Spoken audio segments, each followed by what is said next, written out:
What is going on, everybody? Welcome to the Lore Reloaded, last post-show for Star Trek Discovery. For a while, they're going to be gone until January, though we will continue to have fun here like we always do. I have the Anti-Trekker with me today. Anti-Trekker, how you doing, sir? Not too bad, actually. This is one of the most non-depressed I've been after watching a Discovery episode.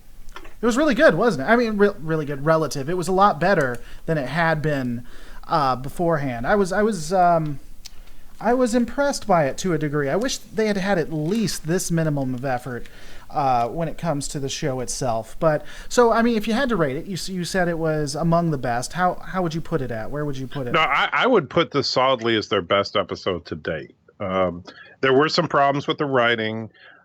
They did kind of fall back into the Michael Burnham is more important than anybody else thing a little bit.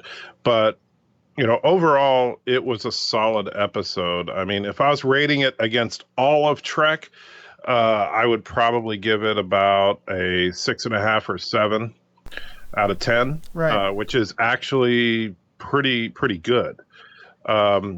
But for Discovery, just rating it relative to itself, it's a 10 out of 10. It's the best thing they've done. Yeah, I mean, I really liked it. This felt like bringing your A game, really trying. Let's just jump into it. So at first, it starts out. It gives us the recap of what we saw beforehand. They were at the planet Pavo. Which my wife liked to call it Parvo, which is something completely different. Every time they say the name of the planet, I think of Chekhov from the original series because his first name was Pavel. And so it just kept throwing me off. But yeah. So they're at Pavo. I felt Pavo was going to play a more intricate, a more intricate role in this because they were trying to defend these people, right? They're at Pavo. The planet itself had called both of them because they wanted peace. And the Klingons were coming, and they just completely expected the Klingons to completely annihilate the planet itself. Right. And, I liked the starting of it a lot because it starts with effectively Lorca and the Admiral. And I don't know if they ever gave the Admiral a name, but they have Lorca and the Admiral is telling him that they have to pull back because the Discovery can't get destroyed. They're already losing the battle because of the invisibility shield. And again, I think I said this while we were watching it. I wish the focus had been on Lorca, to be honest with you, because every time that character comes up, I really like him. He did what I thought was the most Starfleet thing I've ever seen a captain do, which was to follow the orders that was given to him. Go into warp towards the starbase to fall back and let Pavo befall whatever fate. But then he tells the crew, we have to sit here and we have to get this working. You have 3 hours. If we get there before you can figure out something to save them, then unfortunately that's what has to happen. We are in a war. We have to win. But you got 3 hours to figure out a way for us to defend this planet. And I thought that was one of the most Starfleet things. I would put that up against any series. My personal favorite is Cisco. I think that's something Cisco would absolutely do. I'd put that up against Cisco anytime. Well, actually, to me, Lorca in that opening sequence was very, he channeled a lot there as he was definitely felt more like a Star Trek character. But I actually go back to Kirk because I know we talked briefly right after we watched it about comparing it to Star Trek VI when Lorca was basically trying to come up with a technical excuse for them not getting back sooner. And that goes right back to in Star Trek VI when they were trying to buy time. And so Scotty, said, oh, yeah, the warp engines are down, could take weeks. And that gave them the time they need. But then something I thought about on my drive back to my place is actually from the original series. And I believe, I might be wrong, but I believe the episode was Elan of Troyes, where they had to transport these people from one planet to another. And they had some serious issues to try and deal with on the way, and they needed to buy time. But Kirk's orders were, no, it wasn't. It was the Galileo 7. I'm sorry. They had to leave the area. Kirk was given a direct order that he had to abandon the search for Spock and the rest that were stranded. And so Kirk was like, "Oh, I got to obey my superior officer's orders." So he orders them to leave, but then he orders them to leave at space normal speed. They didn't turn on the warp engines, and that's exactly what Lorca did here. he was ordered to go back to the starbase, but he didn't jump there. He just decided to use warp drive. That bought him a couple of hours to come up with a plan. Right. And again, it's just, I wish we could have seen more of this throughout, because I think this is what a lot of the people who love the old Trek wanted to see, right? It was like you were saying, it was actually in the movie too, when Undiscovered Country, I think, where they were trying to figure out how they could help out Kirk, and Spock turns to Scotty and he says, how long is it going to take to fix the engines? And Scotty, of course, says nothing's wrong with the engines, and then he points out, he's like, well, if nothing's wrong, we're not going to be able to help the captain. And it's like you said, he said something like weeks or something like that. He said, it could take weeks, sir. Yeah, something insane. It was really nicely done. And I think that this is what it needed to be, more of them trying to figure things out, not just focused on how awesome Michael is or action. I like the action. I enjoy the action, but they can just figure things out themselves, right? But the thing about even the action in this episode, if we compare, like, the only other episode that has any action even close to this is Battle of the Binary Stars, which technically had more action in it. And while the Battle of the Binary Stars, I think, if you're simply rating it purely as a battle sequence, I would probably say I like the Battle of the Binary Stars a little better than the Battle of Pavo, however you say it. But the battle over Pavo had meaning to it. It wasn't like, oh, it's just a big lot of pew pew explodey stuff. There, you actually felt like there was, you knew what their plan was, you knew what they were trying to accomplish, you knew what the stakes were, and they had a multifaceted plan, and you felt involved in it. Whereas at the Battle of Binary Stars, it was just like, wow, that's some good special effects. Right. Well, and with the exception of one thing, which we'll get into later, so don't spoil it just yet. We'll get into it later, Michael. It builds too. Everything's organic. It's step by step by step by step. They don't just drop it in your lap and say, okay, here we go, here it is, this is what we're doing, right? First they have the Admiral say you got to get there, then they figure out what they're going to do. And so let's continue on. They finally figure something out. Well, there's two arc points here. So the captain says, we have to make sure everything's all right with you. We have to go through the motions so that it looks to the Admiral like everything's, like we say it is. So he sends Stamets to go get checked out and do a full workup, right?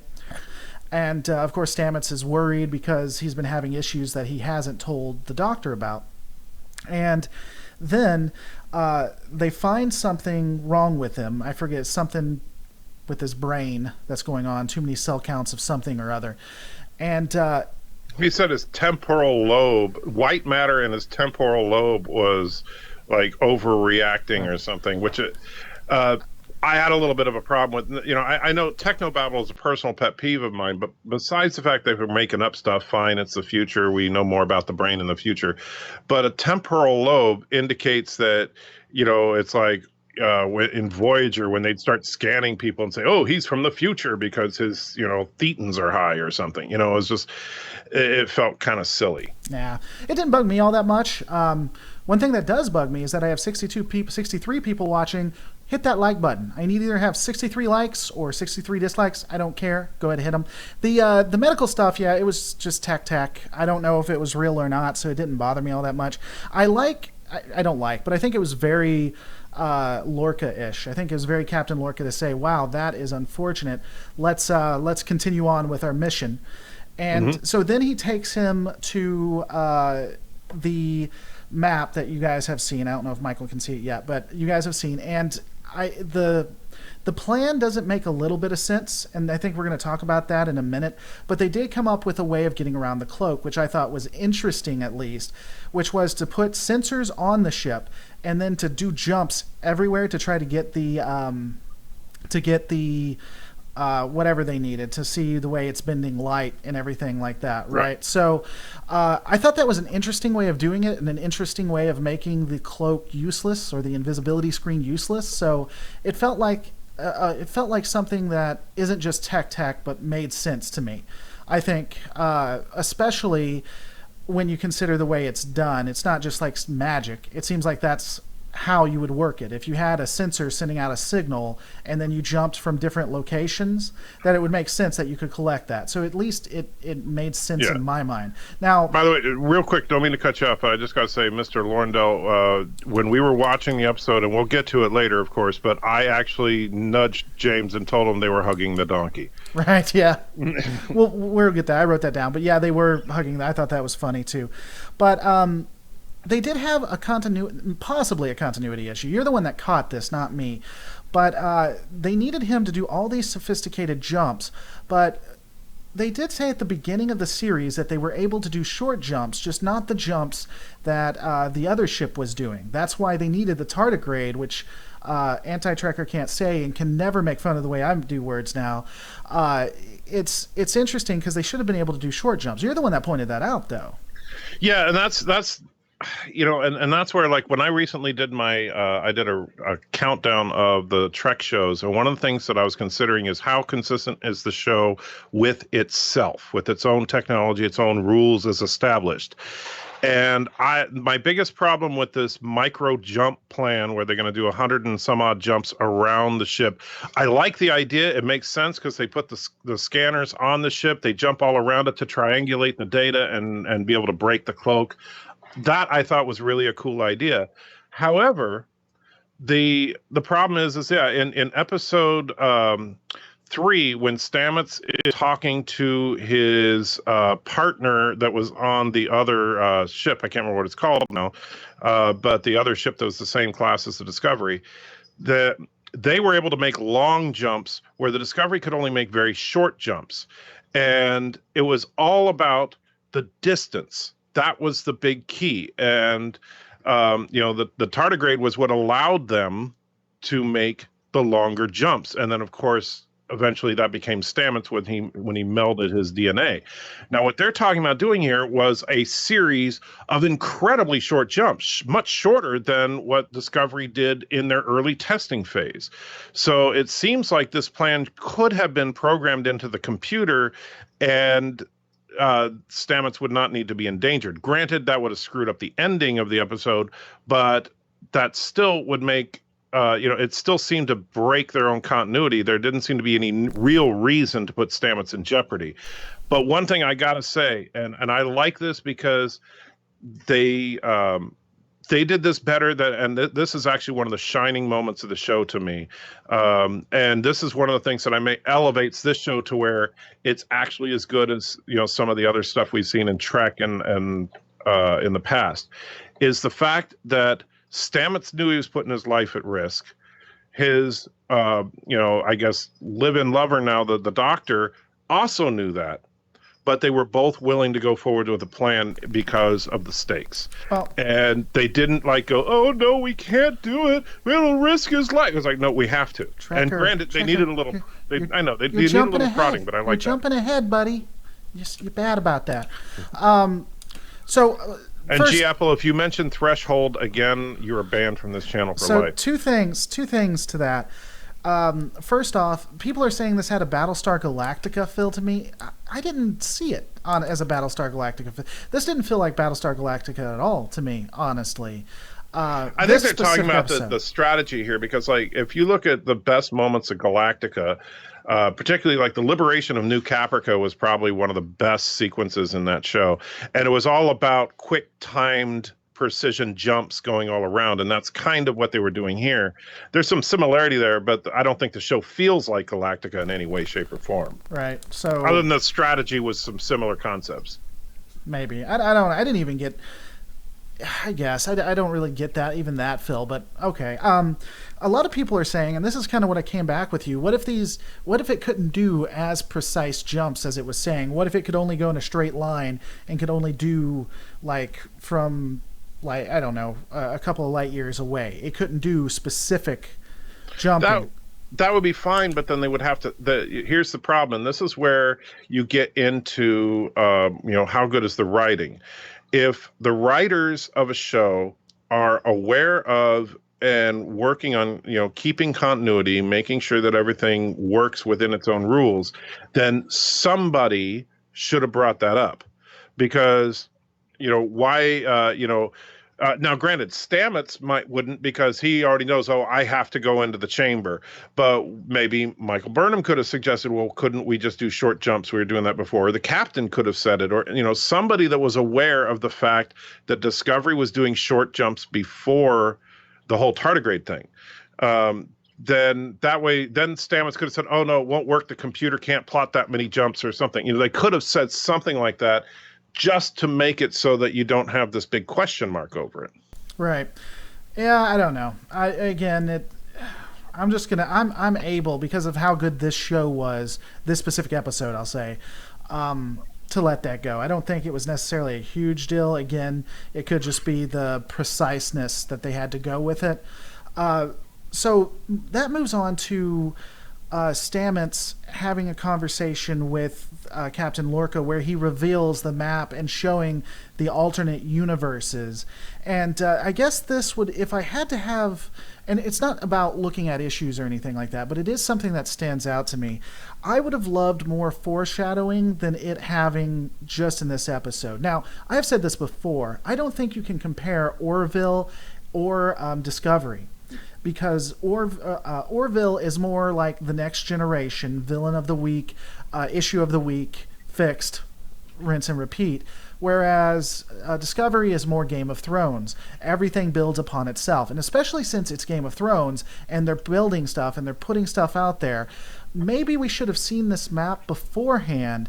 And, and I think it would have been so interesting is if almost in every episode you saw Lorca looking at this map. You have no idea what it is. He's moving it around. And then when someone walks in, he turns it off. And it's never mentioned. Or if someone brings it up, he says, oh, classified, or something. And then in this episode, when he shows Stamets and he says, look, every time we jump, we're getting closer to finding alternate universes, going to alternate places. I think if they had brought it up even in one or two other episodes, it would not have felt as contrived as it does now. Felt really contrived. I had a problem with it because, it's... the whole point of the show when they were first getting ready to launch it was that this is not going to be episodic. This is going to be a serialized show, which it's, kind of halfway there. I mean, I would say that it's serialized in the same way that a couple seasons of DS9 were, but not fully serialized like Battlestar Galactica was.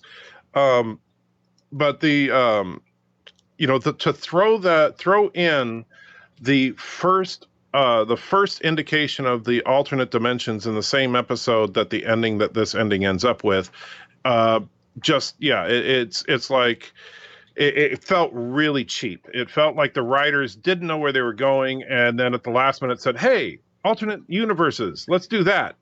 And the thing is that they've been hinting at Stamets's being able to see alternate realities for a little while. They should have had the conversation that Stamets and Captain Lorca had in his ready room, which was, by the way, a great moment in the episode, should have taken place about 2 or 3 episodes ago. And that way, if you had Stamets, because Stamets has been getting on board with the whole project, but that could have been the thing to galvanize it over the last few episodes, where he's just saying, "Oh yeah, I'm really on board, because after we finish this, I really want to start exploring. I really want to see where this ship can go." And by the way, I know it's mentioned a couple times in the chat already. Yes, James and I are both big fans of SF Debris, but go ahead. He's actually part of an inspiration for this channel. So I can't get a beat on Lorca anymore, and I don't know if that's a good or bad thing. When I saw this scene, I really thought, this is Lorca manipulating Stamets. I thought, he's building this up. He knows what Stamets wants. He knows Stamets is a scientist. He knows he's a scientist. And so he's appealing to that to get him to do what he wants, because that seems very in line with what I know about Lorca. He manipulates people to get what he wants.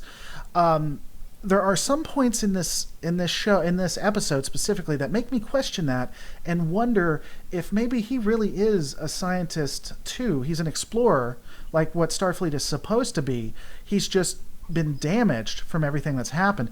I really like Lorca. He is such a complicated character. I wish we were following him. But you see, the problem that I have with Lorca now is not in the way he's behaving in this episode or the last episode.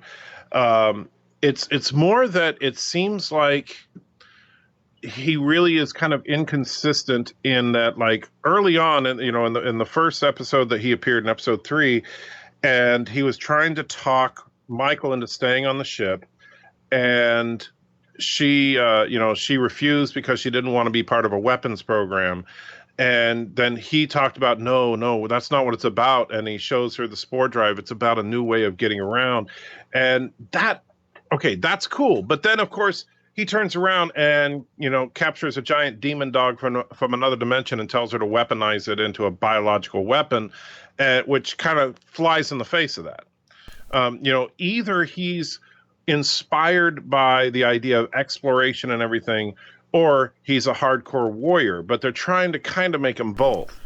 And I think that's a mistake. Well, I think that, I like where he's at right now, but it's just in earlier episodes, it makes it seem like, well, when he was talking to her about the spore drive, I had the feeling he was just manipulating her, especially since after that he, showed her we're going to make this tardigrade into a weapon. And so I was like, okay, so Lorca is just a really good manipulator. But now, like when he was talking to Stamets about what the information they've gathered from all the jumps, it felt like he's genuinely talking about how great it would be to explore the universe and do all this stuff. But then again, is he going to do something else that's going to contradict that when part 2 of season 1 starts in January? I don't know, but it just feels like they don't know for sure what direction they want to take his character. So they're going to have to tread lightly on this. I agree. But I think that if they're trying to make this where he's damaged, he wants to be an explorer, but he's damaged from everything that's happened, I think they can do it. I think they can combine these, but they'd have to be very, very careful with it, So we'll get a little bit more into that, but let's move to the next point. You kind of brought this up. I thought it was excellent as well. The doctor knows something's going on because of the brain scan, of course. And then we get to where they're about to do the multiple jumps. They're getting ready. They're setting up. And Tilly, which unfortunately I feel like this was a backstep for her in this episode, but it's the only way to get it out there. Tilly kind of gives it away that he's been having headaches that he was hiding from the doctor. But it's like you said, this was excellently done. If you're writing science fiction and you have two people who are in love and one is about to get themselves hurt and the other one finds out that he's been hiding it, here's how you do it. They're going to put the mission first, even though they're obviously in pain. It was exactly what a Starfleet officer would do. It was exactly what a professional would do. It was well done and well acted. Both characters really seemed like they were holding stuff back, that they were angry, frustrated, didn't know how they were going to feel, but were trying to were doing their jobs.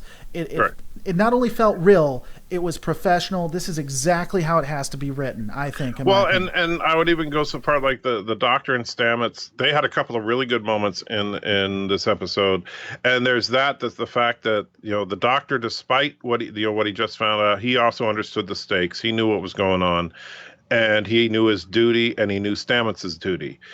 And they also, they could have done, the cheesiest thing in the world, the most contrived thing would be like, they embrace, they kiss just before he goes into the chamber. No, they saved that for afterwards, and I think that was more appropriate. I think that the way those two characters were written was probably, as far as, if you want to talk about, because everybody was talking about when this show first started about how politically correct it is, this was a good step forward as far as portraying gay characters, as opposed to the kind of stuff they did early on in this series.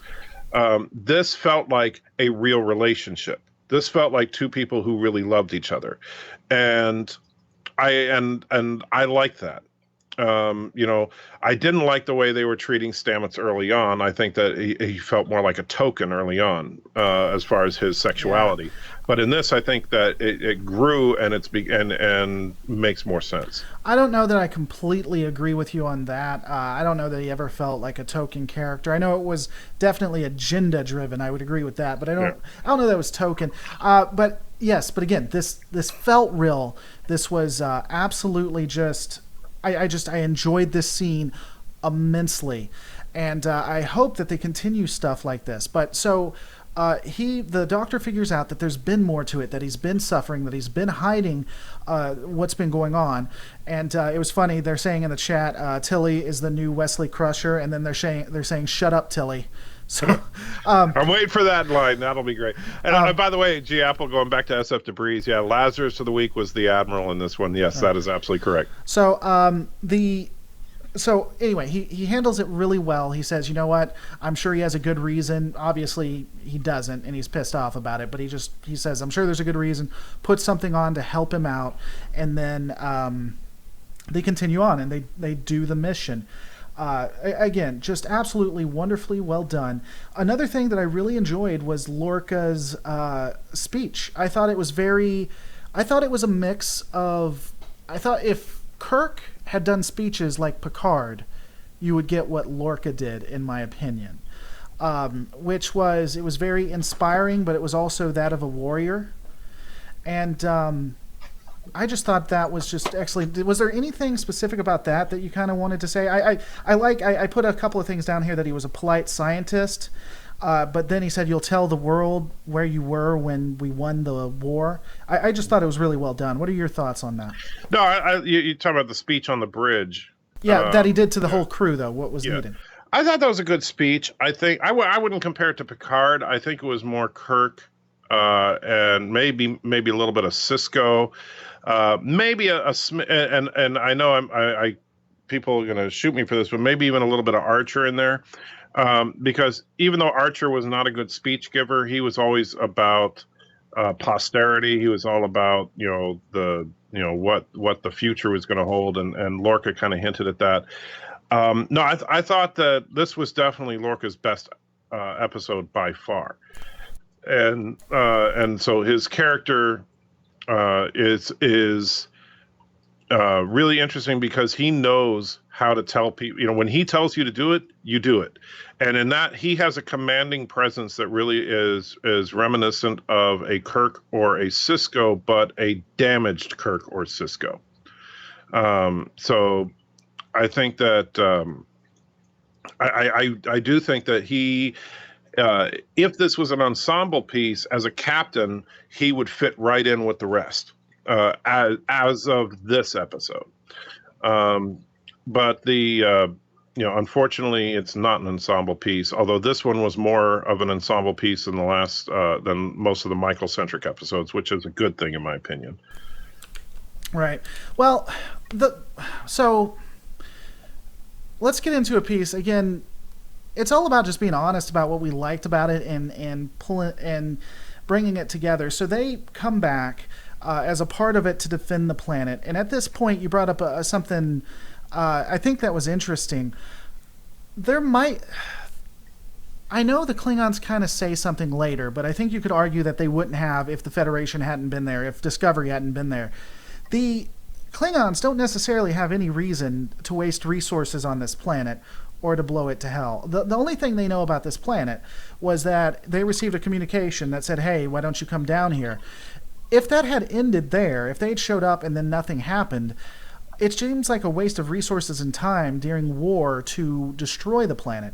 The only reason I think that maybe this could be explained is because they're in war and because you see the worst of the enemy, you don't see anything good about them.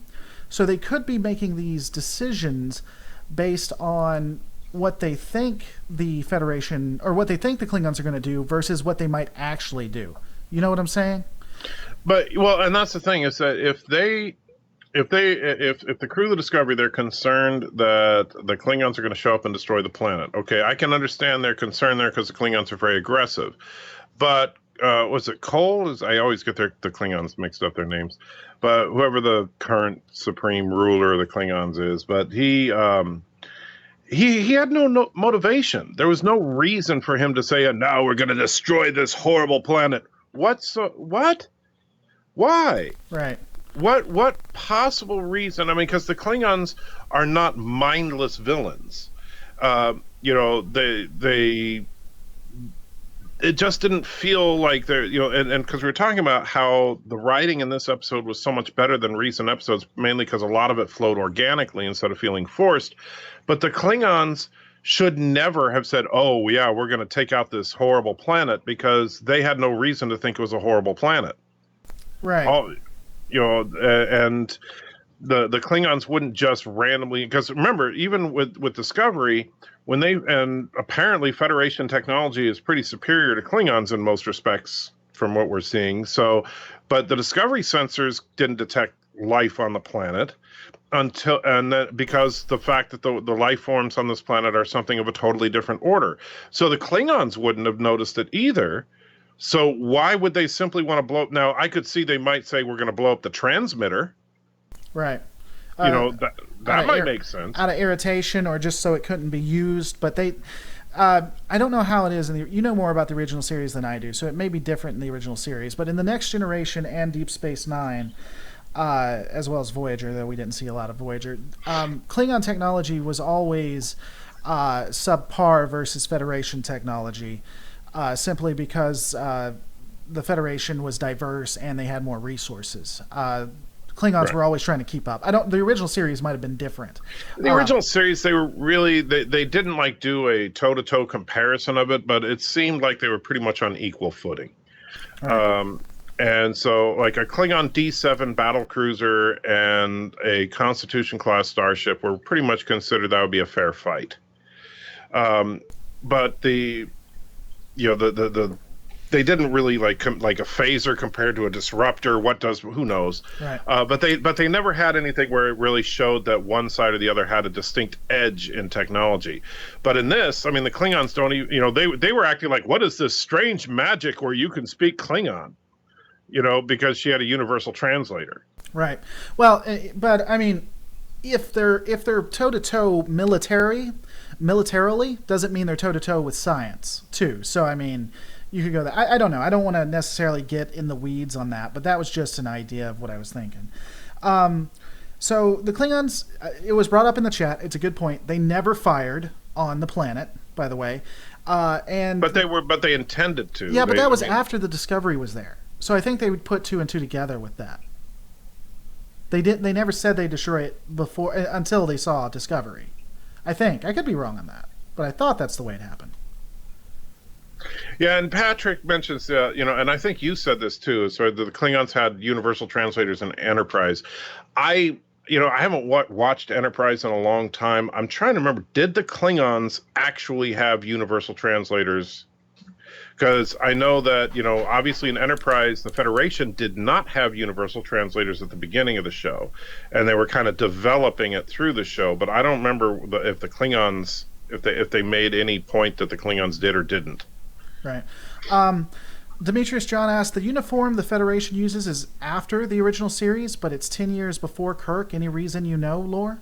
The uniform the Federation uses is after the original. You're talking about the uniforms. I don't have too much of a problem with, in that they feel like a natural development of the uniforms from the Enterprise series. Yeah, that was my thing. It seemed like it seemed to flow. It would go Enterprise, Discovery, and then Federation. That seemed to flow well. And then original series. I'm sorry, yeah. And then, but it seemed to flow. That seemed to flow well for me. I still think that these uniforms. And actually, one thing they did in this episode that I kind of liked about this uniform is that they kind of made now the Delta Shield is the 23rd century equivalent of dog tags. And I thought that was actually kind of cool. Yeah, I thought that was interesting as well. Of course, in order for this to work, they have to beam aboard the ship. And Michael can't go through an episode without either having to have an issue where she chooses apparently Federation ideals over saving the Federation, as well as being the important person to get it over there. Here's what really irritated me about this. She says, I have to be over there. I've been in a Klingon ship. I know what's going on. I know how this works. And I'm the only one that can do this complicated issue. First off, they're setting a pod down. That's the complicated task they have to do. And my wife, and you pointed this out, she uses a map to get to where she needs to go. Right. Nothing she did, someone else couldn't do. That would be like if I said, you know what, because I've, you've never been to, say, Atlanta, but I have. And I say, so I have to lead the team because I've been to Atlanta before. And then as soon as we get out of our car, I pull out my phone and go into the GPS and say, okay, how do we get to 5th Street? Right. And I'm the only one that can take a picture of this because I have so much experience. And then you pull out you use your phone to take the picture. It's nothing on that ship that she did someone else couldn't have done. By the way, I want to point something out. Mike Driver was saying TOS on par, Klingons had cloaking devices. Seems like an advantage. No, they did not in the original series. Klingons did not have any cloaked ships until Star Trek 3. Right. Just want to point that out. Go ahead. They went out of their way to point that out. But so hopefully the ending may explain why that's going on. But right. So they go over there. And they use these special devices to hide their human life signs. Which we both noticed would have been really handy in later episodes of Trek. Yeah, we were talking about that in the original series. That would have been infinitely in the Next Generation. That would have been infinitely used. Even in Deep Space Nine, technology like that would have been very, very helpful. So, okay, whatever. At this point, Michael really irritates the living hell out of me. So they're on the ship. Oh, first off, the ship decloaks and they have to get on there. That is the longest decloak that I've ever seen. And the decloaking process itself starts at the beginning of the ship and moves its way back. You're telling me and its shields are down this entire time. You're telling me you can't get a couple of pot shots off on this thing while that's happening? It's like the longest decloaking sequence that has ever occurred in the Trek universe, in my opinion. It was just super, super slow. It seems like a huge issue. I'm not sure why they weren't firing on it. But so they get on, and she really irritates me because they pick up a human life sign. So there's a human still alive. And then to absolute hell with the plan. Hey, we could figure out the cloak. We could win the war. People are relying on us. The Discovery is getting the hell beat out of it. It's getting, well, not the hell beat, but it's getting fired on. It's in danger. All of our friends are in danger. But God help us, there is a random human life sign. Let's go figure out what it is. Well, here, my problem with the human lifetime thing, there's a couple of things. Number one, if they, when they beamed over to the ship, Saru was manning the sensors and verified that they were successful in beaming onto the Klingon ship. And so he was scanning the Klingon ship. And so he didn't detect the Admiral's life signs. Because we have had instances as early as the original series, I don't know if they did in Enterprise or not, where they'd scan a ship and point and pick out the life signs of different species on a ship. And you may have just said this, but I remembered it, and I want you to add it to it. When he said beam us out, they picked up the human at that point too. They picked her up. Right. Yeah. I'm sorry. Go ahead. I didn't mean to interrupt you. But no, I didn't mention that. But yeah, I mean, obviously, when they beamed them out, they had no problem locking on. It's not like they couldn't scan the ship. And, but you'd think that, okay, if as the ship was decloaking and they were getting ready to beam onto the ship, if Saru detected another human, then they would have just immediately beamed her over. Right. I mean, it just makes, because when he's ready to beam out, he's like, I got another person to beam out. They didn't ask anything. They didn't say, oh, is it the life form next to you? Because he's surrounded, right? And the Klingon chick's behind him. So how did they not? Maybe it was the Klingon chick behind him. They don't know. They're not there. Right. So they would have confirmed it. So yeah, I mean, but anyway, so they go in there, and of course it's the Admiral who's alive. God only knows how long she's been in there without food or anything, but we'll go ahead and just assume that it wasn't too long. And then the pièce de la résistance, as it were, one of the reasons why you need people to go through extensive counseling for post-traumatic stress syndrome, is to prevent exactly what occurred. So now this may be more than just PTSD, but this is what it looked like. He comes into contact with L'Rell, the female Klingon, and all of a sudden he starts freaking out, and we start seeing cutting scenes of them operating on him and things.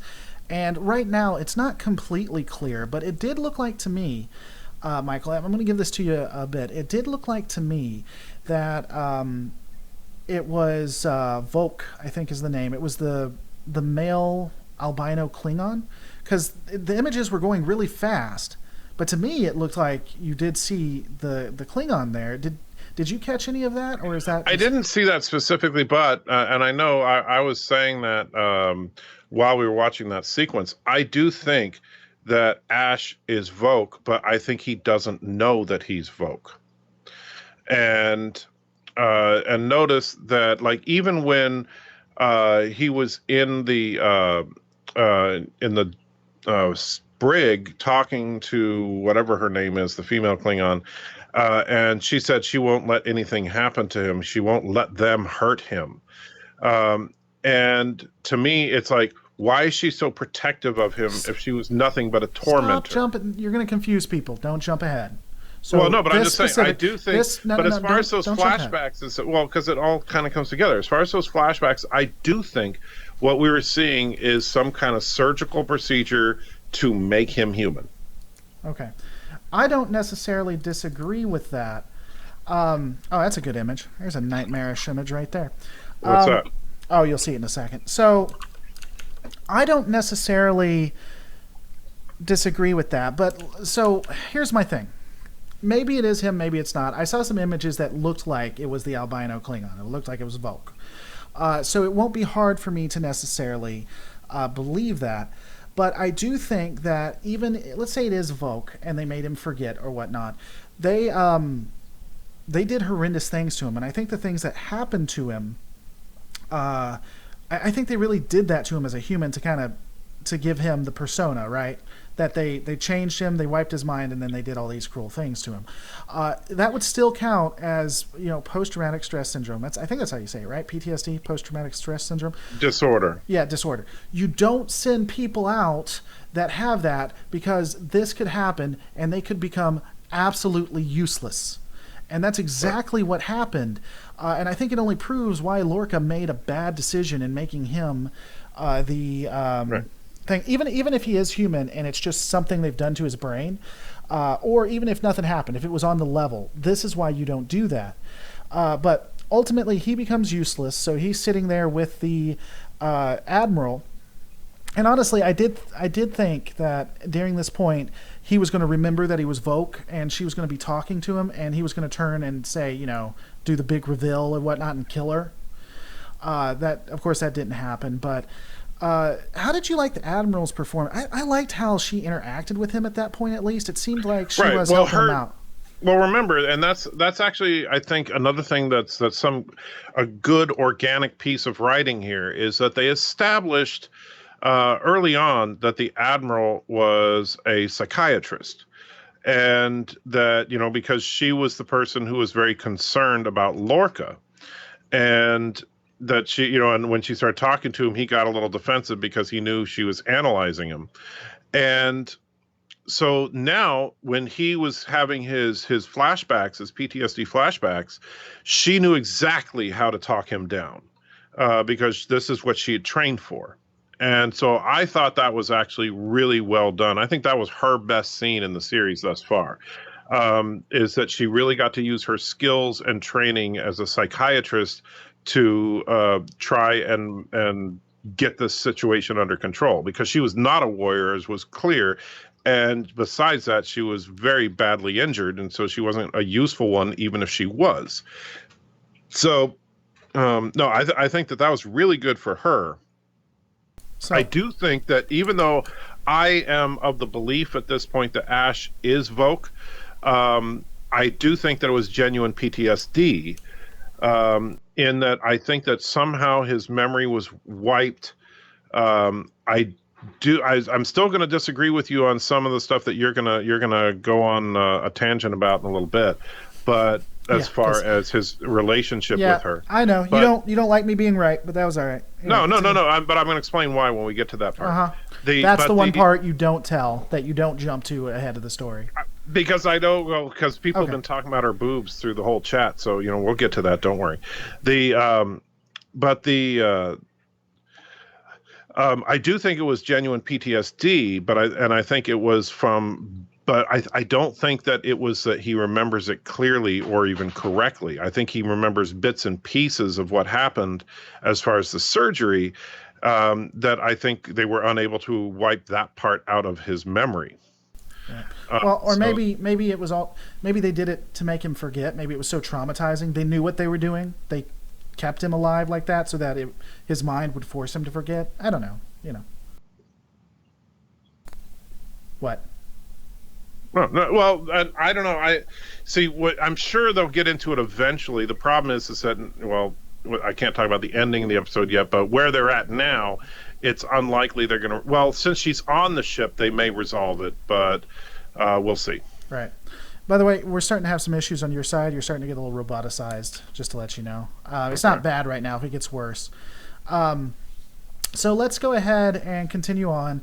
Uh, then we have where it gets a little weak, but it's not horrible. They've done worse with her. But of course, we have to have Michael, who instead of Mary Sue, we say Michael Sue when she does things that are Mary Sue-ish. Michael comes in and somewhat kind of saves the day. She sets up the last sensor. And by the way, we were talking, those things are huge and they make Yeah, noise and they're loud. I mean, she got this is lucky she could hide it is behind it. this is something that's funny. It's not just Trek, in all fairness, because almost every like how many times do you see in an action movie where they're planting their secret timed explosives and these explosives have blinking red lights that beep, and it's like, yeah, that's a good way to hide something, Right. you know. But yeah, these sensors are like the size of a small like a trash can, and the entire structure of it glows in a bright blue haze, and it beeps. Right. And it's like, where are you supposed to hide that? That Well, makes no sense whatsoever. Because when she set it up, honestly, because she's hiding in a corner of the bridge behind some equipment, when she turned it on, at least three Klingons should have seen out of their corner of the eye that area of the bridge just lit up. right. It's like, wait a second, what is that? Not only that strange language, but why is half of our bridge now covered in blue? Right. It might as well have said, getting ready to give away your position. But, Right. okay. Yeah, that was ridiculous. So What's that? that part was ridiculous to me. So I did like, it's out of nowhere. Again, they should have kind of foreshadowed this. They should have had it beforehand. But it does out of nowhere. All of a sudden, he has Giorgio's her combat. It's not a badge. It's not a com badge, but it has her badge, her insignia. And I like the play off that, at least. And as you said, it kind of works as a dog tag as well. I like that he mocks her with it. I like that he has it. It seems it is kind of mustache twirling villain, but it does create an immediate connection between red face Klingon and Michael. I think it's Cole. Cole and Michael. And so then they begin their epic fight, and it was That better. was the worst. That was the worst it was part of the episode. it was weak, but it was better than I thought it was going to be, because I thought she was going to get beat up for about 3 minutes and then just start instantly whooping on him. I do like that she was able to, talk about honor and things like that, even though that's a little contrived. I think they stretched it a little bit based on what we know of these Klingons, but I still like they put an honor in it. And she didn't instantly win. Of course, she got some good hits in because it's Michael and she has to, but he was doing very well in owning that battle, in my opinion.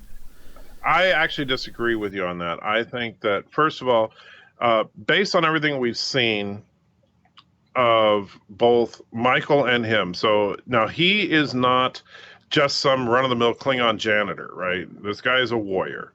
I mean, he kept blades on him just in case he needs to get into a duel, and gave her one. And the fight, that fight should have been over in about 2 seconds with her death. He was, trained with the weapons in question. He's obviously a master at using them. He's easily 100 pounds bigger than her. Klingons already are stronger than humans. Even with her, Vulcan kung fu, the problem is that, and this is where, like, if they had gotten some good fight coordinators or something, if they made it look like she was just so off the charts skilled with her Vulcan kung fu, where she was like jumping around and stuff and dodging him, that would have been cool. But she was going toe to toe with the guy. Right. And so, I mean, he was coming down and hitting her with the blade, and she was blocking it and successfully holding him back. Right. And now, granted, yes, he had the upper hand through most of the fight, but not by some huge amount. She was definitely holding her own against him, and that shouldn't have been the case. He should have been throwing her across the bridge, bashing her head, and if anything, just toying with her, and that would have caused him to ultimately lose. Or and if you really wanted to do it realistically, he should have been toying with her the whole time, and then had her get beamed out, and that's the only reason she's still alive. Right. Well, two things on that. First off, I love Nexus. Nexus says dishonor on you, dishonor on your cow, dishonor on your ship. Do you know where that's from? Because it's funny. It's from Milan. Oh, gosh, I'm trying to remember it. It's from Milan, and it's funny. But beyond that, so they finally fixed it where the Klingons are talking English. This is going to be the only time we see them talking English. But they use the communicators so they understand each other, which I'm glad they did, and it makes sense. Even though technically that would get confusing, because if she's trying to fight and listen to the communicator, but still, right. I mean, for the audience, I think it did well, and I can forgive that. That was the best use of language for the Klingons in the entire series, because that is just really annoying. And although granted they've improved the language a little bit over the last few episodes, but having them actually speak English was very refreshing, because the producers of this show just don't know how to do Klingon. And I was okay with them using the communicator as just a plot device so that they could speak English. That's fine. Although here's the thing. So she starts talking into the communicator so it translates to Klingon, and they're like, "Oh, who are you that you can speak Klingon?" Right? And okay, that's whatever. But she was listening to them on her communicator. Why didn't they hear that? Why weren't they, when he was like, "Oh, hey, wait a minute. Why do I hear some other language coming out of that corner?" Right. Because it's not like she had it like on, turned down really, really low and holding the communicator up to her ear. She was holding the communicator, a decent distance away from her. Right. And so, so she had it on speakerphone. And so that makes no sense that they did not hear her. Especially since all she did was hold the communicator out, and they could hear it like she was just talking to him. Right. Right. Yeah, but I mean, again, I'm not going to get too much on that. I'm glad that no, they you're did not going to see any more of Cole. I mean, he's definitely gone. He's dead. He'd be dead. But let me test it real quick here. What are you testing? Hang on, my communicator. So if I'm holding the communicator this distance and you can hear me just fine, it just doesn't work. So. Yeah, I mean, again, she should have been getting destroyed more. It was a lot more tame than I expected it to be. I kind of do wish, like you said, if she was losing it the entire time but was using the Vulcan martial arts to stay in the fight. Like, every time he connected, it was bad for her. So she was simply trying to play the defensive game where he's not hitting her. And maybe ever so often getting a lucky break. But anytime he hit her, then it would go down. Right. But so, yeah, apparently, I guess the Apple Corporation went out of business like 200 years ago because there are no such thing as earbuds in the 23rd century. So they go back to the Admiral and they go back to Ash. I thought that was a good scene where she again is just walking him through it, saying, I know what you're going through. This is pretty horrible. You're watching yourself get sexually assaulted. It's okay. This is obviously what's occurring to you. It's non-consensual. Anyone who tries to claim that it's not is stupid. You just need to breathe. The only part where, again, it gets weak, in my opinion. What are you doing? I like the way you really throw. Loud. Well, I don't know, but I like the way you throw those jabs in before I can even say anything. It's true. Whatever you're playing with, don't cellophane or whatever. So I like that she's talking him through it. What gets me, though, is so the Klingons come in, and I like that part about her, too. She's like, you really got to pull it together because I don't have any legs, and I'm not going to be able to do a lot here. And so she hits the first one, and then she uses the power of his love for Michael. You know, the power of Michael love. He finally snaps out of it, right? And saves the day. I thought that was really weak. I thought it was very cliche. It doesn't ruin it or anything, but that was eye-rolling in my opinion. That's what pulls it out. By the way, Kid Coyote, I completely forgot about that, and I of all people should have remembered that. Uhura's walking around with an earpiece in where she can hear everything going on the ship, but Michael has to hold her communicator out in order to hear somebody. So, yeah, thank you. But go ahead. All right, so they continue on their merry way, and they're going through these jumps. I liked the back and forth with Stamets, where it's just counting down the jumps, right? Because he has to do what, 180? Something. I know it was between 1 and 200. It was a lot of jumps.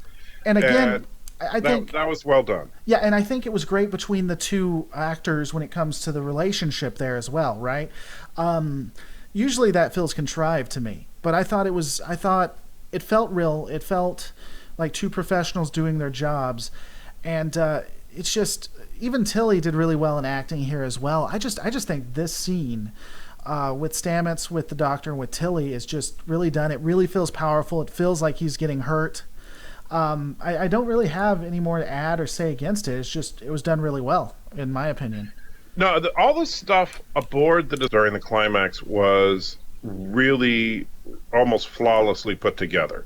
Their plan, the way they executed, the way the characters reacted to it.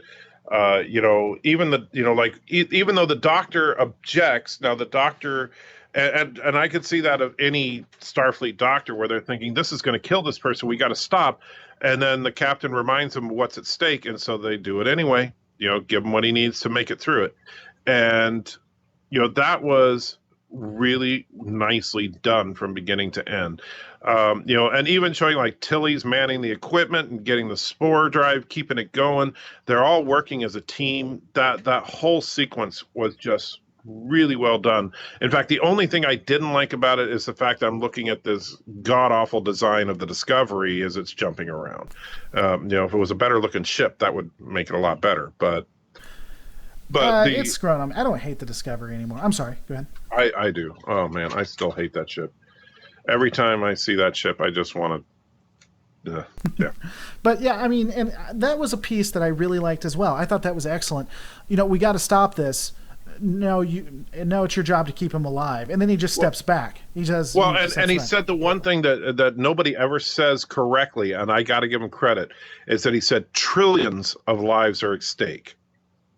Not millions, not billions, trillions. And if you're talking about the entire Federation, that is an accurate statement. Right. That's something that nobody ever gets scale correct when they talk about these types of situations. And, I'm sorry, but, if I'm in a situation where someone I really care about might die if they continue doing something, but if they don't do it, then everybody on the planet dies, I can see that, and especially someone who's a trained professional like these guys are. Right. So they get at this point, they've gotten all of it. So Stamets is beat to hell, but they have all of the coordinates they need. They can now lock onto the ship. I'll tell you, let me go back real quick. One piece I did like is that they were getting ready. The Klingons aren't necessarily stupid in this instance because they notice the ship is jumping everywhere, right? And it doesn't seem to make any sense why the ship is doing that. And the head Klingon says, that doesn't make any sense. I'm not going to wait around to see what's happening, why it's doing this. They're getting ready to warp away. And I like that. I like that Michael causes the distraction to keep them there. That was actually I thought Michael's that was well done. best moment in the entire series, in my opinion, because that's the first time she did something impulsive and dangerous, and it made perfect sense. Right. Because when she came out of the corner and just started shooting, and then talked her way out of it, that was well done. That's something I could see. I could see Kirk, I could see Spock, I could see Riker, I could see a host of characters from all the various Star Trek incarnations making that same judgment call that if this ship warps away, we lose. I got to do something to stop it from warping. Hey, if I cause a commotion on the bridge, they're not going to have time to warp out. Right. Well, and so the only other thing is when she shows the communicator and he's like, "Oh, that's you trying to make us meld again because we can understand you through technology. You're trying to turn us into one of you." Oh, I thought that was stupid. But beyond that, really good together. Are they trying to say, because I know the Klingons they were trying to say are supposed to be Trump supporters, so are they trying to say now Trump supporters are anti-technology? And anti-understanding other people's languages. Yeah. But we're not talking about real stuff like that. Stop doing that. That's bad. So, moving back forward, they finally got all of the things. They beam them off, and of course, L'Rell jumps on him and gets beamed off as well.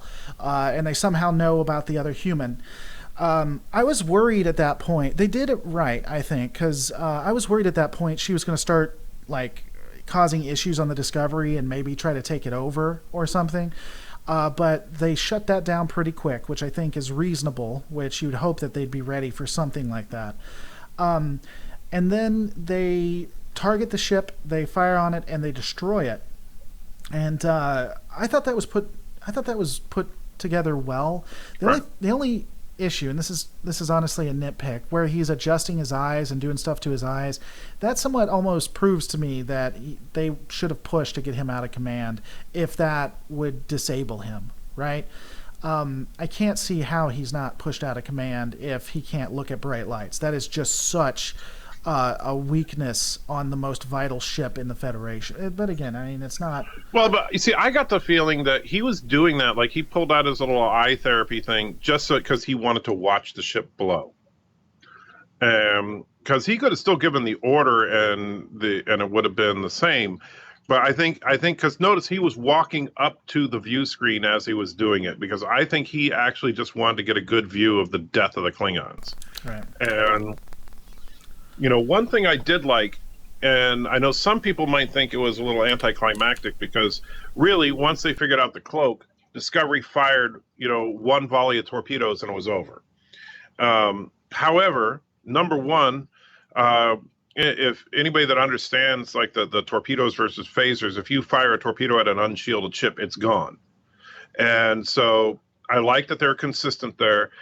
And yeah, that's the thing, is that if all you had to do is be able to target that ship when it's cloaked, and there is no fight. Right. And so that I really like, because if a ship doesn't have shields up, a single torpedo would take out any starship. So, yeah, it was well done. Now, and they destroyed the ship. They captured her. And real quick, I know this is rewinding just a minute, but I wanted to touch on something you mentioned earlier. Is you mentioned that when he was like talking about picking his teeth with the captain's badge and everything, how he seemed like a mustache twirling villain. Actually, I have to disagree with you on that on one extent, and this is just because being a former soldier in the Army, is that if I wanted to torment somebody, and I wanted to throw them off and keep them on an emotional edge so that I had an advantage, if I had the dog tags of someone they cared about, and then I started talking about how much I was desecrating it as a hobby, that would mess up almost any soldier. And so I think that was a brilliant move on Cole's part. I don't think he was doing it. Huh? Is it Klingon? Is it something a Klingon would do? Well, it's something anybody who's thinking about strategy would do, and the Klingons definitely think about strategy. Okay. So the original series Klingons would do it? I don't know about, the original series, they were more like mustache twirling villains, but in the later Klingons, yeah, absolutely. You do what you need to do to keep an advantage in combat. Okay. I wasn't trying to counter you. I'm just asking. No, yeah. And I'm not saying that it's 100% consistent with anything we've seen before. I'm saying that that's actually showing Cole being smart. And that's something that one thing I don't like is the idea that, because they've done too much in this series already where the Klingons act like idiots. That was not one of them. And because to have a stupid opponent is not to have a compelling opponent. And so that made Cole a little more of an interesting opponent, because he was smart enough to know that, because notice he even figured out, oh, so you were that person. That means this was your captain. And everybody knows, anybody that serves on a ship knows the kind of relationship and respect you have for your captain. And so by talking about how he likes to use her badge to pick his teeth is just like the ultimate insult. And so basically he's saying that I spit on the honor of your captain. And I'm, now I use the one thing that's left of her that's really symbolic of her service in Starfleet and use it as a dental implement. That would hurt. And that would keep Michael emotionally unbalanced, although, but then for some reason she grew super strength. Yeah, it really showed that she was off her game after that, didn't she? Yeah. All right, so we're about to get into something that's heavy. The show, the episode brings it up, so I think it's worth talking about. I think it's worth getting into. A lot of people are going to get upset that I'm about to use this term. I don't like using this term necessarily myself, but I think it's worth saying, quote unquote, trigger warning, in that we're about to talk about what happened to Ash, and we may get into a little bit of an argument about it, and I'm about to present a very uncomfortable situation to Michael, who's then... Do you want me to go away for a minute while you tell everybody about how right you think you are? No, I am right, and I'm going to show you. But so if that makes you uncomfortable, if rape makes you uncomfortable for either males or females, then you may need to stop for a minute, maybe go away for about 10 minutes, then come back. But Michael, let me present you with a situation. A woman is a spy for a government. And in this fictional world, they make her forget that she is a spy, of course. And then, at that point, she still has memories of being to her knowledge, being forced to have sex with the male prison keeper. And that was the only way that she knew how to stay alive. And she was being tortured, would have sex, being tortured, would have sex. Now, we don't know for sure, but it's possible it was consensual at that point. But she doesn't remember it that way. But we don't know. That's never clear. So as far as she's concerned, this was not consensual. Would you agree with me that that is rape? For her in this instance at this time? Well, at least in her mind, absolutely. Okay, and would you agree that in that instance it is wrong? Well, you said from her perspective. Sure, from her perspective. She believes it was rape. That doesn't mean it actually was. Okay, but was it wrong from her perspective, from her point of view? Currently, until that changes, was it wrong? Well, from her perspective, obviously. Okay, so can you talk to me the exact best case scenario for your side? This is I was giving the best case scenario for your side. Right. Exactly what happened to Ash. That's best case. That's assuming they didn't wipe his mind and then she did it without asking him before his mind was wiped. The problem is with the way you're trying to set it up, and of course I understand you want to try. Was I unfair? Was that unfair? Yeah. Yes, you were. Because what you're basically saying, well, excluding all the possibility of what probably is the truth, let's just focus on if he believes that he was raped. Is that wrong? Well, that's silly. Okay, it's not silly. It's not. No, because what you're doing is you're just basically saying, hey, you know what? If you believe that somebody beat you up, was it wrong for them to beat you up? I mean, but that's obviously from your perspective, if you believe somebody wronged you, you believe they wronged you.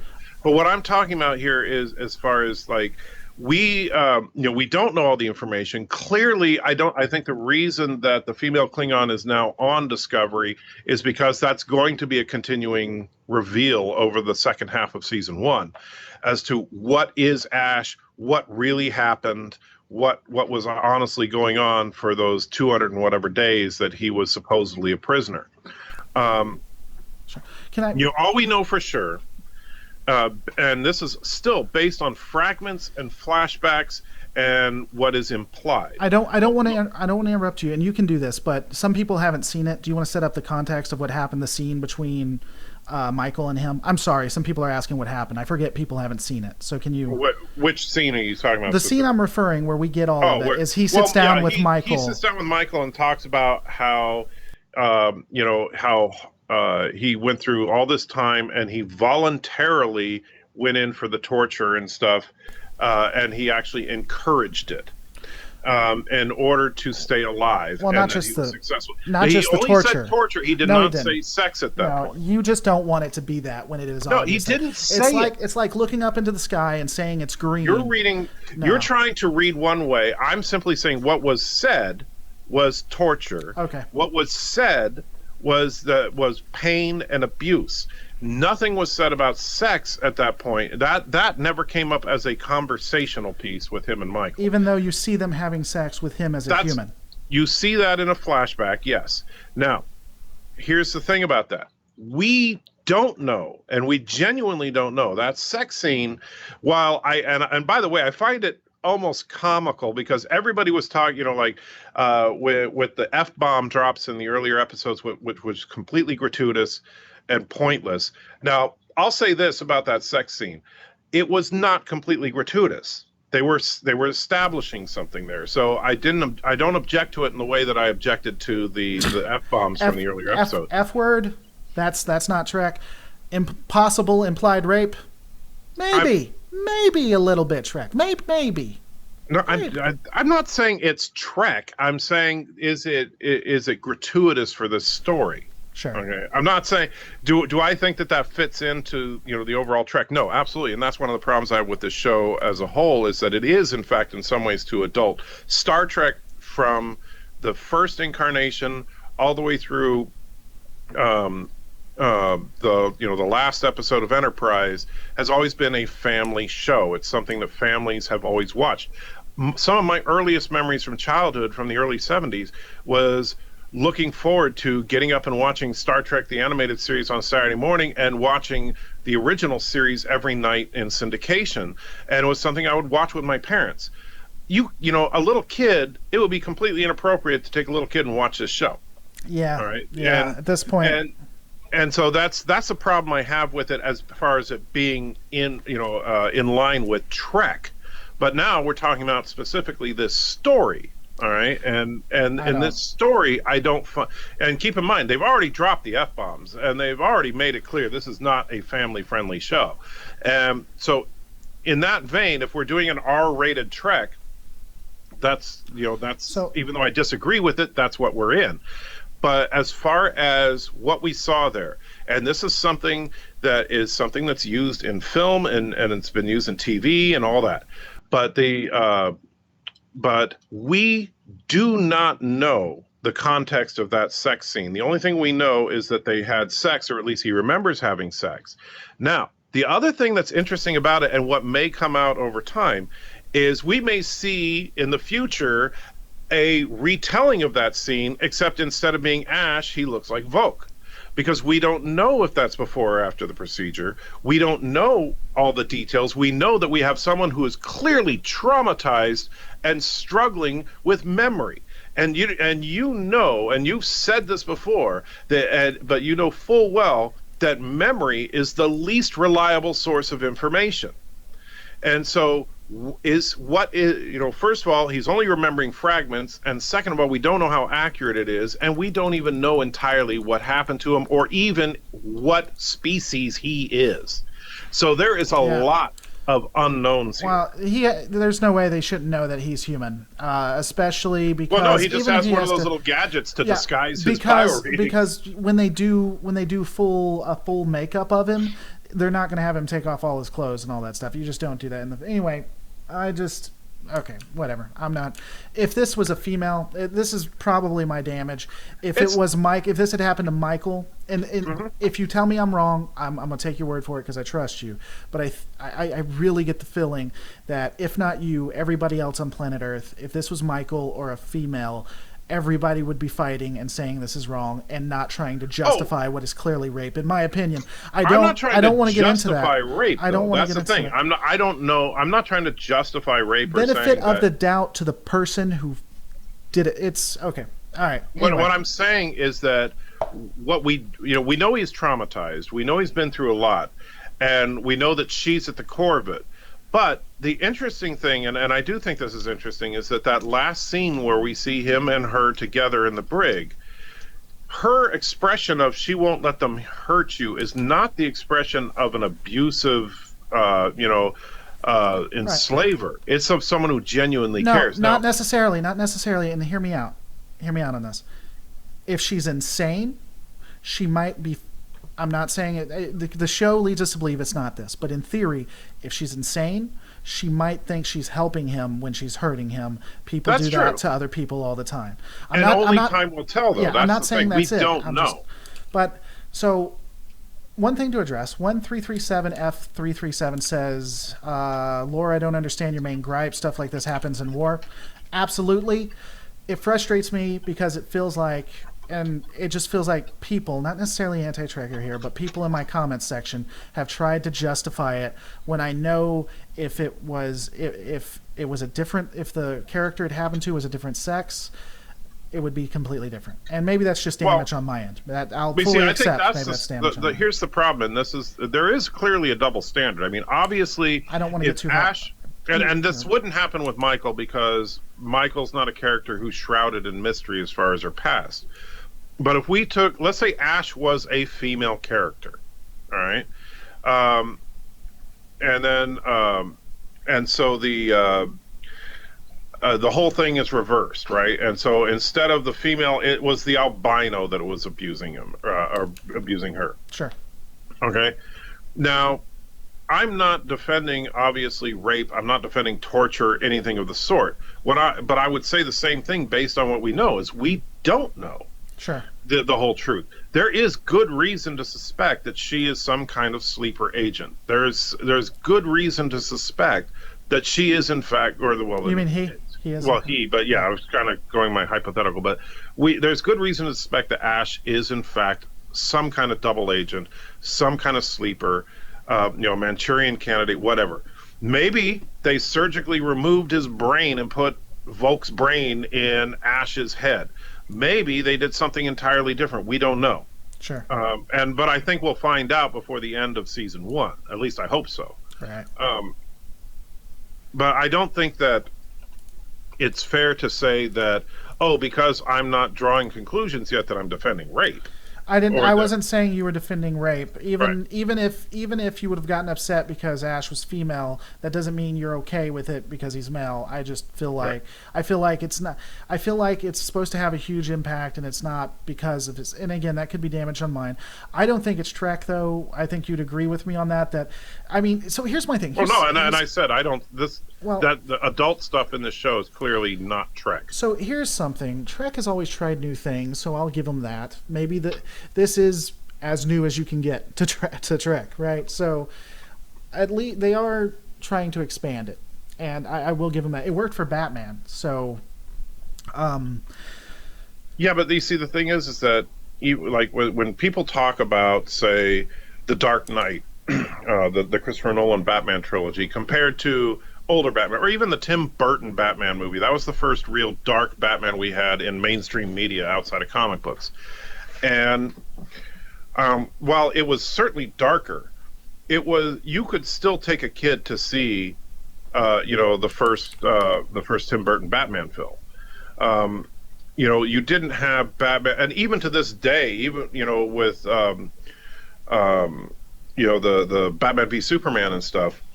Batman is not, sitting there doing things that you could take a kid, not maybe a little kid because the violence is kind of intense, but you could take a young person to see those movies without having to worry about what they're going to see in that movie.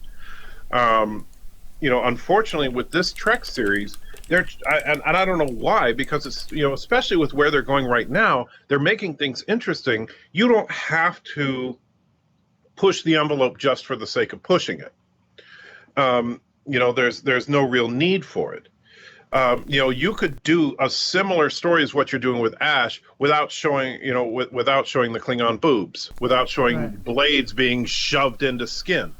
Um, you know, that's not necessarily necessary, and it's not. And I should correct myself, Demetrius, because he was pointing out Trek has always depicted adult content. But no, but there's a difference between being mature and being graphic. And what they're trying to do is be graphic just because they want to push the envelope. And I don't. And it's not that I think that, I'm a Puritan and I have to cover my eyes. Oh, I can't stand the sight of alien nipples. It's that, well, it's too bad that that families growing up today can't have a similar experience that I had with the original series when I was a kid.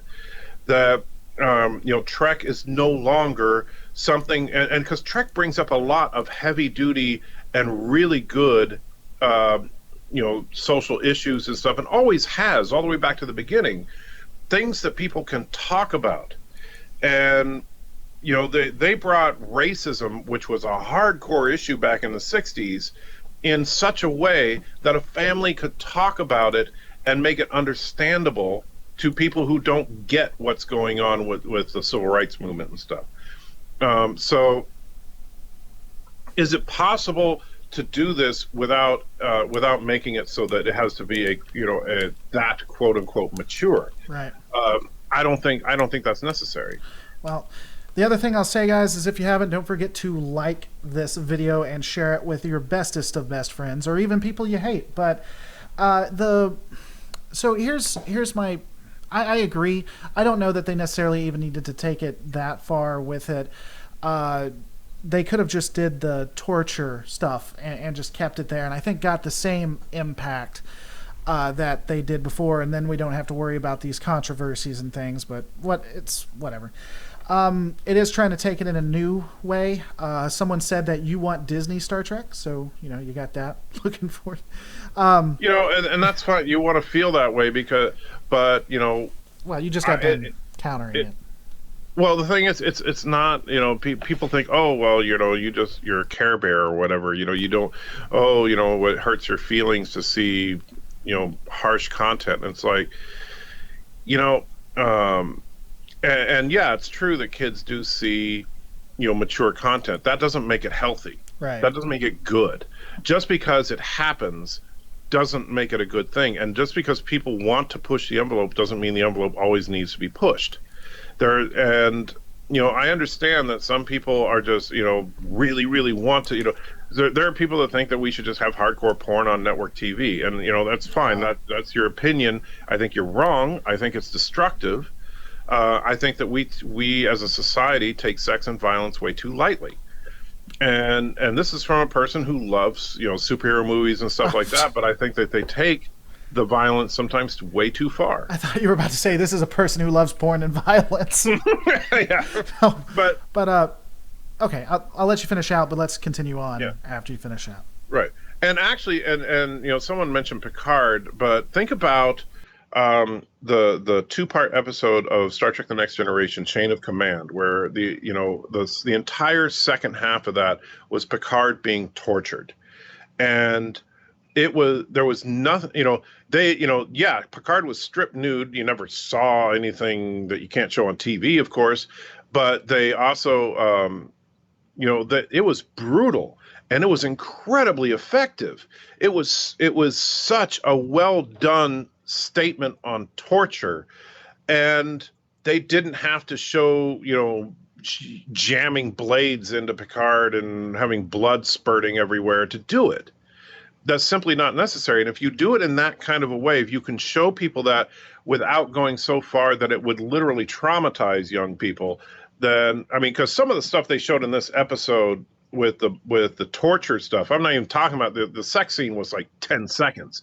But the torture stuff they showed, man, if you had a little kid watching that, that's harsh stuff in there. Yeah, I would have stopped it if my 7 or 3-year-old was watching. So moving on. And the end of that episode, when Picard looked at him and said, I could see 5 lights, that was where that just hits you. Right. And, that was beautifully done. But this was just, while it wasn't poorly done for what it was, It was just, why was that necessary? So everybody's ordered back because they didn't get. Did they give him all the information they needed to defeat it, or would it take 11 Yes, they hours? uploaded well, they did upload the information as far as like we could tell. Okay, because he And said something about 11 hours or something, didn't he? well, I know. Well, and I don't know if he's talking about that's how long it would take the transmission to reach them or something like that. I'm sure they have better than 2,400 baud modems and DSL connections. Yeah. So here's where I still question if Lorca is on the level or not, or if he's manipulating people. At this point, the Admiral is doing really well, right? And she's going to recover, and he of course says that's awesome and stuff, but you can tell he knows his days are numbered. And everybody's ordered back, and they say he's going to get a commendation and everything. And he has his conversation with Stamets, and he says, I gave it to you, and we're on our way back. And Stamets says, I can do a jump, I can do one more. And he says, no, we can do it by warp. It seems like I don't that know. was forced. I don't know if it's on the level or not, because I can't see. It really feels. Why would they even take that chance? I get that. It just seems an unnecessary chance because he's been through so much, especially when Lorca goes out of his way to point out, hey, we can get there by warp fine. They're not going to catch up with us.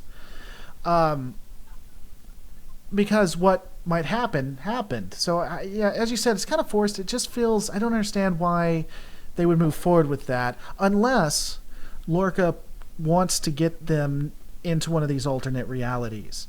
But his reaction at the end makes it seem like he didn't know that was coming. Right.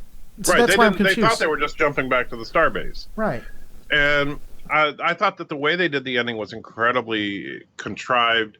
The fact that they, he had that map the entire time, but didn't show him until the same episode where they happened to end up, going to another universe. And, the way the show's been serialized, they should have, like I said before, they should have had that scene a couple of episodes ago to build up to this moment. And they should have had a reason that he, like, instead of saying, oh, we need to warp back, they should have had something like, we're completely cut off. We have no way to get home unless we jump. Can you do it? Right. That should have been, not the, oh, come on, we don't have to. No, I want to do it. That was stupid. Especially after what he just went through. Right. And then the most frustrating part of the ending was the fact that they didn't bother to even confirm to you that they're in the mirror universe, even though we know that's exactly where they are. But before we get to that, the interaction. Well, they're also saying Lorca put in and he was playing with it. He put in different coordinates, or he was playing with it there. That did look weird. But his reaction at the end, we'll get to that in a second. I like the ending between the Doctor and Stamets as well, where they know this is really an unnecessary risk, but continue talking through it. I at least like the interaction. That didn't feel forced either.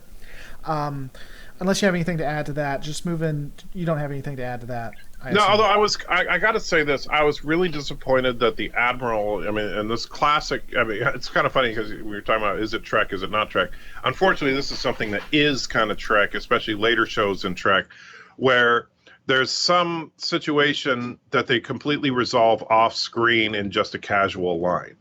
The Admiral was clearly paralyzed, mortally wounded, left for dead. They get her back to the ship, and then the next thing they say, oh, how's the Admiral? Oh, yeah, she's fine, and she's on her way back to Starbase. Huh? Right. What happened to the great scene where the Admiral reunites with Lorca and says, yeah, you're still going down, or something. That would have been interesting. Like, she's in her bio bed, and the doctor says we're going to transfer her off. She's going to be fine, but she needs some more surgery. And she's like, she says something akin to, you still need help. We still need to right, we need to talk. So again, at the end, they show up somewhere different. Lorca is a hell of an actor. If not Jason Isaacs, the character Lorca is one hell of an actor if he did this on purpose and has no idea where they are, because it sincerely looks like he had no idea what's going on. So they are supposed to be at the base. I actually have it up. I don't know if you see it yet, Michael, but they have Yeah. this is the scene, and you can even see other Federation ships that look destroyed as well. If you look in the top left hand corner, I was trying to see if It's kind of small on my screen, so it's hard for me to tell sure. that. But yeah, I mean, in the top left hand corner, there's an obvious Federation ship that's been destroyed. I was trying to see if any of this looks like the older D7s, maybe, but you can't really tell. And as you said, they kind of leave it on a cliffhanger.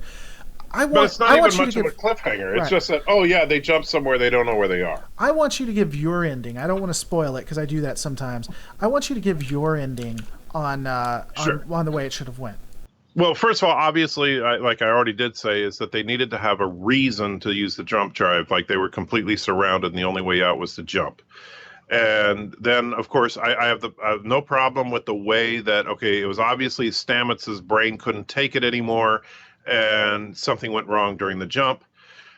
They say there's debris all around us, and as the camera pulls out, you see the wreckage, and then what comes into view as the camera continues to pull out is the wreckage of a starship, a Federation starship. I would like it to be Constitution class, but any Federation starship would do. It's like you see the battered remains of the saucer section, and it kind of rotates. In fact, let's just say that this is a destroyed starship, and you see it like this on the camera, and then it kind of slowly rotates into view, and as it rotates into view, you see ISS Lexington or ISS whatever. So that's the big reveal. We're in the mirror universe now. And then black screen. You just see. Yeah, and then cut to black, and you're like, right. oh crap, it's coming now. Or instead of just, oh look, it's debris. It's exactly what they just described. right.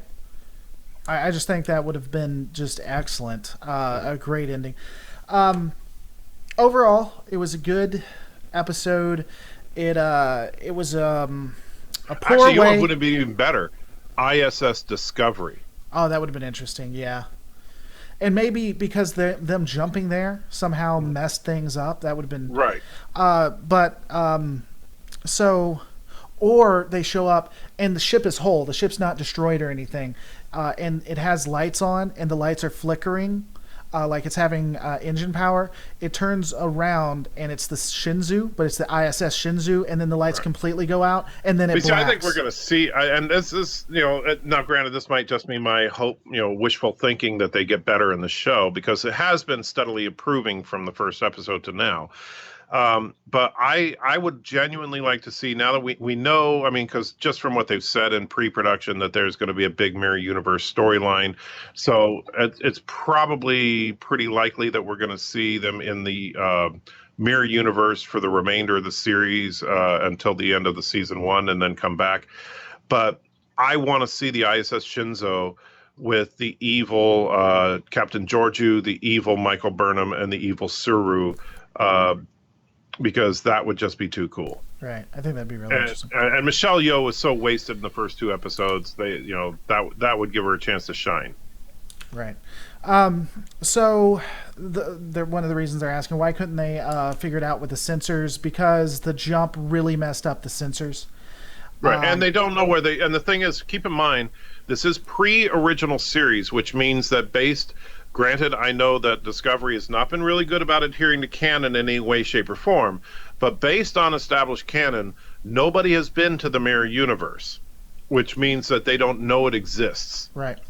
And so they could, and there's nothing, like, if you're just scanning around, it wouldn't appear, at least on the surface, to be anything different than what you would normally see. Right. And I think it'd be interesting. Someone brought up another good point. Yeah, G Apple, you mean the evil Giorgio and the good Burnham? Yes, thank you. No, but you're absolutely right. it might be interesting if they didn't do that and they wanted to bring it into the prime timeline, which I think would be excellent too. It would have been interesting if they did this shot and then, and I've said this a couple times on air and to Michael. It shows the shot of all these destroyed ships, and then all of a sudden, a ship comes into view. Not JJ verse, but a ship comes out of warp the way you see it in the original series, or if you must update it, the Next Generation, and it's a Constitution class from the original series. I think that would be very interesting as well. But yeah, so I mean, overall, the it sucks the way they ended the Klingon War, because the war was supposed to be 4 years anyway, and all of a sudden they've won because of that. They'll probably continue the war, and if they get back to their original universe, it'll be 4 years after, and the war's ended. I'll bet dollars to donuts. Right. But Well, because they threw in the throwaway line, "Oh, the war's not over," and so it's like, yeah. So basically, even though now there's no way the Klingons can win, Right. I'll say this: if every episode had been like this, I would have said it's a pretty good series. Wouldn't be my favorite. Would be towards the end, but wouldn't have some horrendous issues. If this episode was a typical episode, while I would still have a problem with how graphic, excuse me, how graphic they get with the content, I would definitely rank it above at least 2 or 3 of the other shows. Like if when I did my countdown, if this episode was typical, this episode probably would have been out of the 8 shows that I ranked, it probably would have been ranked about number 4 or 5. Right. And for those who are watching, Anti-Tracker does have his own channel. He actually released a video today, so definitely go over there, subscribe, take a look at it. It was an interesting video. I watched it. I liked it. But yeah, as you said, I think it would have got a lot higher ranking. So that is going to be the end of the show for now. But guys, I don't want to forget to let you know, if you're watching this and you're brand new, don't forget to rate, comment, and subscribe. We're doing this every Sunday. We're continuing to do this on Sundays.